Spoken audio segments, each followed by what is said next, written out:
বাবারে বাবা, সোনার থেকে যেন পোস্তর দাম বেশি, তাই বেশি কিছু না ভেবে বানিয়ে ফেললাম আজকে সাদা তিলের পোস্তর অভাবটা মিটিয়ে ফেললাম। এবারে একটা গ্যাসের উপরে তাওয়া বসিয়ে নিয়েছি, পরিমাণ মতন সাদা তেল নিয়ে নিয়েছি, আর ভালো করে হাতা দিয়ে নাড়াচাড়া করে নিতে হবে যতক্ষণ না একটু মুচমুচে ভাব কিংবা একটু লালচে লালচে ভাব হচ্ছে। এবারে আমি তুলে নিচ্ছি, দেখো বন্ধুরা, একটা বাটির মধ্যে আমি তুলে নিচ্ছি। আর হ্যাঁ, কে কোথা থেকে ভিডিওটা দেখছো অবশ্যই কিন্তু কমেন্ট করো, তবে তো ধন্যবাদ জানাবো নাকি। দেখো আমি এটাকে তুলে নিয়েছি, তিলটাকে তুলে নিয়েছি। এবারে তাওয়াটার মধ্যে দুটো শুকনো লঙ্কা আর কয়েক টুকরো রসুন দিয়ে দিলাম, দিয়ে ভালো করে ভেজে তুলে নিলাম। এই তেলটা কিন্তু লাগবে, তেলটাকেও তুলে নিচ্ছি, দেখো বাটির মধ্যে তুলে নিলাম।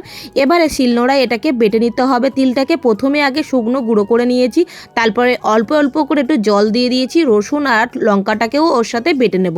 যখন অর্ধেক বাটা হয়ে যাবে তারপর রসুন আর লঙ্কাটাকে বেটে নিয়েছি।